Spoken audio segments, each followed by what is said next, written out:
किधर है डिजाइन अच्छा लगना है। अच्छा तेरा के बयान है जी सरियत बारे स्टील दे बारे के देखे चेक कीता ही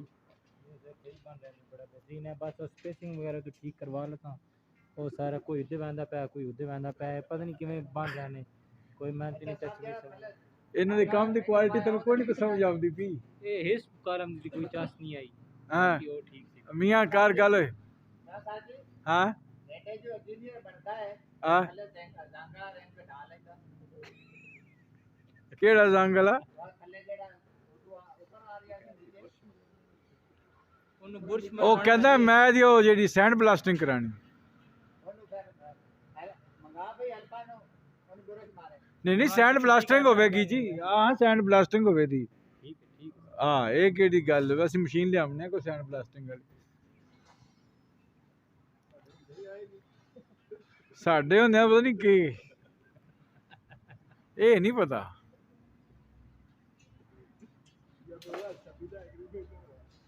ਇਹ ਹੁਣ ਵੇਖਿਆ ਜੀ ਕਿਉਂ ਮੀਆਂ ਕੁਝ ਚੀਜ਼ਾਂ ਦਾ ਨਹੀਂ ਵੀ ਪਤਾ ਹੁੰਦਾ ਨਾ ਕ੍ਰੇਨ ਦੇ ਨਾਲ ਹੀ ਆ ਗਿਆ ਕ੍ਰੇਨ ਟਾਵਰ ਕ੍ਰੇਨ ਦੀ ਬਾਰੀ ਜਿਹੜਾ ਆਉਣ ਵਾਲਾ ਮੈਨੂੰ ਤਾਂ ਲੱਗਦਾ ਹੈ ਸਾਨੂੰ ਮੈਨੂੰ ਥੱਲੇ ਉਹਦੇ ਉੱਤੇ ਇਮਰਾਨ ਉਹਦੇ ਉੱਤੇ ਰਹਿਮਤ ਸਾਹਿਬ ਹੈ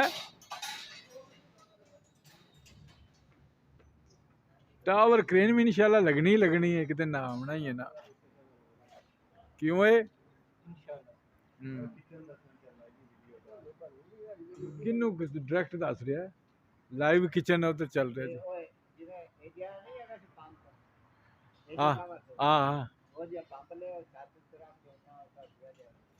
वो भी सही है वो भी सही है मियाँ बना के आया है जे टावर के आखरी ਉਹਦੀਆਂ ਟੈਂਕੀਆਂ ਵੀ ਮੀਂਹ ਬਣ ਗਿਆ ਕਿਉਂ ਮੀਆਂ ਹਾਂ ਖਾਲੀ ਆਖਰੀ ਟੈਂਕੀਆਂ ਹੀ ਵਧੀਆ ਨਹੀਂ ਥੱਲੇ ਵੀ ਕੰਮ ਕੀਤਾ ਸਾਰੇ ਛੱਤਾਂ ਬਣੀਆਂ ਚ ਕੌਣ ਸੀ ਪੀਐਮ ਉੱਥੇ ਇਹ ਜੇ ਟਾਵਰ ਗੁਲਬਰਗ ਵਾਲਾ ਹਾਂ ਪੀਐਮ ਕੌਣ ਸੀ ਪਹਿਲੇ ਦੇ ਸ਼ਾਇਦ ਨਹੀਂ ਉਹ ਤੇਰੀ ਗੱਲ ਸੀ ਸ਼ਾਇਦ ਇਹ ਇਹਨਾਂ ਦਾ ਹਸਨ ਸਾਹਿਬ ਆ ਇਹ ਥੀਮ ਵਿੱਚ ਆਏ ਨਾ ਥੀਮ ਨੇ ਕਿ ਕੰਟਰੈਕਟ ਲਿਆ ਉਹ ਚਲਾ ਗਿਆ ਉਹ ਪਤਾ ਕਿੱਥੇ ਗਏ ਅੱਜ ਕੱਲ ਅਲ ਕਾਇਮ ਵਿੱਚ ਉਹਦਾ ਕੋਈ ਉਹਦਾ ਕੋਈ ਵੀ 6 ਮਹੀਨੇ ਤੋਂ ਉੱਤੇ ਜ਼ਿਆਦਾ ਪੀਰੀਅਡ ਨਹੀਂ ਆਉਂਦਾ ਕਿਸੇ ਵੀ ਕੰਪਨੀ 'ਚ ਕਿ ਲਾਇਆ ਸੋ ਤਾਂ ਇੱਥੇ ਛੱਡਣ ਨਾਲੋਂ ਛੱਡਣ ਤੋਂ ਬਾਅਦ ਕੋਈ 4 ਕੰਪਨੀਆਂ ਬਦਲ ਬੈਠਾ ਛੋਟਾ ਫਿਰ ਉਧਰ ਇਸ ਤਰ੍ਹਾਂ ਮੁਖਤਲਿਫ ਜਿਹੜੀਆਂ ਨੇ ਨਾ ਜੋ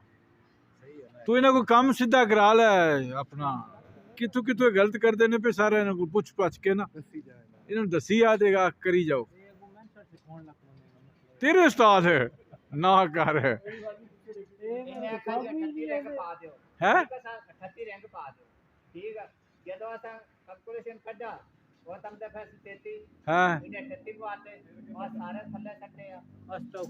शाम दा टाइम है जे चाचा मुझे दबी खला है यार घर सट्टे ने लेकिन मैं तो मैंने ठतिया की नहीं देखो यार अजीब बंदा है बड़े भला ने चूड़ी पर वो यार मान जावे साथ कितने के है मैं कहीं नहीं है मेरे को ने पूछे ही नहीं है बाद में मैं कहते ने तू से ने ठतिया के ने बाकी दे अच्छा साथी है खड़ा होया है ठतिया को मेरे में आ गया मेरे ने कहा ठतिया यार ठती जोड़ दे मैं तो ना था पे ठती जोड़ दिया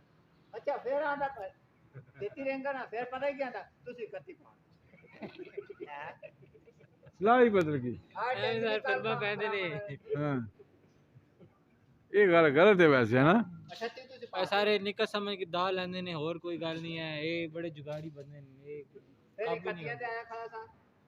इन्हां दे दिन इधर चलदे पे सिर्फ जहाज कल ने सारी नो जे ये पता नहीं लगा भाई एक रैंक दी वजन कितना बनदा या ओंदी मजदूरी कितनी बनदी है या ओंदी वो फैक्ट्री जो आवे थी ओंदे किन्ने जो सानू पंगा या मालकान किन्ने पंगा इन्हें जे नहीं पता है ਤੈਨੂੰ ਨਹੀਂ ਪਤਾ पता है ਤੁਸੀਂ ਕੀ ਗੱਲਾਂ ਕਰਦੇ ਪਿਓ भाई ਹਾਂ ਪਤਾ ਹੈ ਮੁੰਡੇ ਨੂੰ ਸਾਰਾ ਗੱਲ ਦਾ ਕਾਰੀਗਰ ਬੰਦਾ ਹੈ ਯਾਰ ਹੈ हाँ ओए इन्हें के 2 रिंग मत 5000 नुकसान में 2 घाट कर किने क्या अगर घाट पाइए हां वेंडर का नुकसान है जो घाट पाइए आज ही साडे क्या रास्ते ਜਿਹੜਾ ਪਾਣੀ ਜਿਹੜਾ ਬਿਲਕੁਲ ਠੀਕ ਆ ਰਿਹਾ आज वसीम ने बहुत बड़ा जड़ा ना एक काम कराया ਉਹਦੀ ਅੱਜ ਪਲੰਬਰ ਬੁਲਾ ਕੇ ਸਾਰਾ ਉਹਦੀ ਲੈਣਾ ਦੀ ਸਫਾਈ ਕਰਾਈ ਕਿਉਂ ਭਾਈ ਅੱਜ ਇਹ ਕਿਹਨੂੰ ਕੀ ਕਰਨਾ ਤੁਸੀਂ ਜਾ ਸਿਖਾਣੀ ਨਾ ਨਾ ਭਾਈਆ ਮੈਂ ਕੰਮ ਸਿਖਾਏ ਤੇ ਕੱਲ ਟੋਟੇ ਕਿੰਦੇ ਰਹਾਂ ਖੁਦਾ ਦਾ ਵਾਸਤਾ ਜੀ ਤੁਸੀਂ ਕੋ ਖੁਦਾ ਦਾ ਖੌਫ ਕਰੋ ਯਾਰ ਕੀ ਕਰਨ ਦੇ तेज लोग हैं ਇਹ वो बंदा ਸਾਹ ठीक है, ये टोपी वाला ਸਟੀਲ ਵਾਲੇ ਹੈ ਉਹ ਬੰਦਾ ਠੀਕ ਹੈ वो ठीक है खुद ये बड़े शरारती हैं ਹਾਂ ਚਲੋ ਜੀ ਇਹ ਟਾਂਕੇ ਲੱਗਣ ਵਾਲੇ ਨੇ ਸਾਰੇ ਇਧਰ ਸਾਦੇ ਰਿੰਗ ਹੈ ਤੂੰ ਸਪੇਸ ਟੈਕਨੋਲੋਜੀ ਵਾਲੀ ਦੇਖੀ ਨਹੀਂ ਯੂਨੀਵਰਸਿਟੀ ਆ ਮਾਰ ਦੇ ਸਾਹਮਣੇ ਮਾਰ ਪ੍ਰੋਜੈਕਟ ਨਹੀਂ ਟੀ ਚੌਕ ਦੇ ਨਾਲ ਪਰਾਂ ਉਹਦਾ ਹੀ ਨਾਂ ਦੱਸਣ ਦੇ ਆ ਕਿ ਸਾਡੀ ਗੱਲ ਨੂੰ ਯਕੀਨ ਨਹੀਂ ਕਰਦਾ ਜੀ ਉਹਦਾ ਨਾਂ ਸਪੇਸ ਬਾਕੀ ਇਹਨਾਂ ਦੀ ਗੱਲ ਤੇ ਯਕੀਨ ਮਨਾਉਂਦਾ ਹੀ ਨਹੀਂ ਹੈ ਇਹ ਕੋਈ ਸਹੀ ਵੀ ਕਰੇ ਕਰ ਲੋ ਯਕੀਨ ਤੋਂ ਬਗੈਰ ਗੱਲ ਕੋਈ ਨਹੀਂ ਕਿਉਂ ਭਾਈ ਯਕੀਨ ਤੋਂ ਬਗੈਰ ਗੱਲ ਕੋਈ ਨਹੀਂ ਆ ਸਪੇਸਿੰਗ ਵੇਖ ਲਓ ਜੀ ਕਾਲਮਾਂ ਦੀ ਹਾਂ ਨਾ ਨਾ ਹੁਣ ਇਹ ਕਿਤਨੇ ਪਾ ਦਿੱਤੇ ਨੇ ਰਿੰਗ ਚਾਚਾ ਚਵੀ ਚਲੋ ਜੀ ਅੱਜ ਦੀ ਸਾਡੀ ਵੀਡੀਓ ਜੀ ਗਈ ਖਤਮ ਹੋ ਚੱਲ ਜੀ ਤੁਸੀਂ ਸਾਰੇ ਜੀ ਇੱਕ ਇਹਨੂੰ ਕਰ ਦਿਓ ਜੀ ਆ ਬਾਏ ਬਾਏ ਕਰ ਦਿਓ ਜੀ ਓ ਮੀਆਂ ਸਾਡੀ ਅੱਜ ਦੀ ਵੀਡੀਓ ਮੁੱਕ ਗਈ ਹੈ ਤੇ ਸਵੇਰ ਫੇਰ ਨਵੇਂ ਸਿਰ ਇਨਸ਼ਾਅੱਲਾ ਤੇ ਬਾਏ ਬਾਏ ਕਰ ਦਿਓ ਇੱਕ ਵਾਰੀ ਜੀ ਸਾਡੇ ਚੈਨਲ ਨੂੰ ਸਾਰੇ ਸਬਸਕ੍ਰਾਈਬ ਕਰ ਦੇਣ ਤੇ ਜੀ ਅਸੀਂ ਫੇਰ ਸਵੇਰ ਦੇ ਨਵੇਂ ਜੀ ਸਾਡੇ ਸਟੀਲ ਵਾਲਾ ਗਰੁੱਪ ਜਿਹੜਾ ਤੁਹਾਡੇ ਨਾਲ ਕੱਲ ਫੇਰ ਵੀਡੀਓ ਅਸੀਂ ਬਣਾਵਾਂਗੇ ਤੇ ਅਪਲੋਡ ਕਰ ਦਿਆਂਗੇ ਇਹਦੇ ਨਾਲ ਹੀ ਸਾਨੂੰ ਦਿਓ ਇਜਾਜ਼ਤ ਤੇ ਰੱਬ ਰੱਖਾ ਤੇ ਮਿਲਾਂਗੇ ਕੱਲ ਤੇ ਹੁਣ ਹੋ ਗਿਆ ਬਾਬਾ ਸ਼ਾਮ ਦਾ ਟਾਈਮ ਤੇ ਇਹਦੇ ਨਾਲ ਹੀ ਸਾਨੂੰ ਦਿਓ ਇਜਾਜ਼ਤ ਰਿੰਗ ਵੇਖ ਲਓ ਰਿੰਗ ਵਧੀਆ ਰਿੰਗ ਦੇ ਸਰੀਏ ਦੀ ਪਾਲਿਸ਼ ਲਾ ਦਿਓ ਪਾਲਿਸ਼ ਮੈਂ ਉਹੀ ਗੱਲ ਦੇਖੀ ਇੰਜ ਰਿੰਗ ਪੈਣੇ ਚਾਹੀਦੇ ਨੇ ਚਲੋ ਜੀ ਠੀਕ ਹੋ ਗਿਆ ਜੀ ਰੱਬ ਰੱਖਾ ਜੀ